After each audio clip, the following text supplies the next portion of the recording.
क्या आपने कभी सोचा है, कुछ संत नियमों से बंधे क्यों नहीं दिखते? वे नौकरी, परिवार या सामाजिक कर्तव्यों से दूर क्यों रहते हैं और फिर भी उन्हें पापी नहीं कहा जाता? सच यह है, हर नियम, हर कर्तव्य हर किसी के लिए नहीं होता।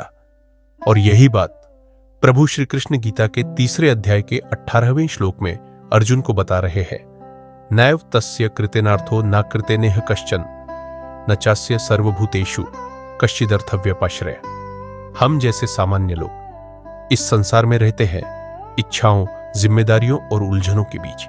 इसलिए हमारे लिए धर्म ने नियम बनाए, कर्तव्य निभाओ, कर्म करो और उसे भगवान को अर्पित करो। यही कर्म हमें शुद्ध करता है। लेकिन कुछ आत्माएं पहले ही भगवान में लीन हो चुकी होती है।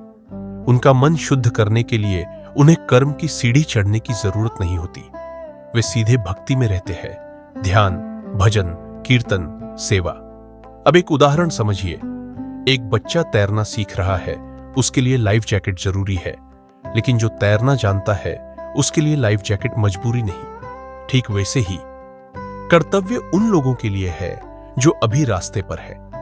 जो मंजिल पर पहुंच चुका है उसके लिए नियम बोझ नहीं, विकल्प होते हैं।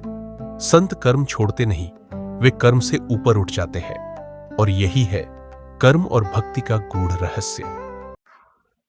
तो दोस्तों, यहाँ पे कर्मों की शुद्धता के बारे में बात की जा रही है। गीता के माध्यम से कर्मों की शुद्धता तभी आती है जब हम कोई भी काम निष्काम भाव से करते हैं। हमारा कोई निजी स्वार्थ नहीं होता। हम उस कर्म से जब कुछ उम्मीद नहीं करते, कोई रिजल्ट नहीं चाहते, तो वही कर्म निष्काम कर्म बन जाता है और एक निष्काम कर्म ही शुद्ध कर्म माना जाता है।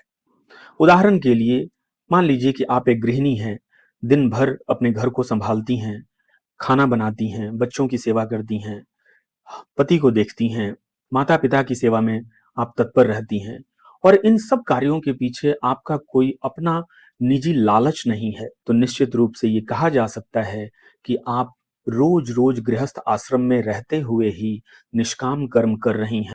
दूसरा कोई क्या कर रहा है, आपके मन को कितना जोड़ रहा है या कितना तोड़ रहा है, इससे आप कोई मतलब नहीं रखती। कभी आप ये उम्मीद नहीं करती कि मेरे काम की कोई प्रशंसा करे या फिर बुराई भी करे तो इससे आपको कोई लेना देना नहीं होता, कोई फर्क नहीं पड़ता।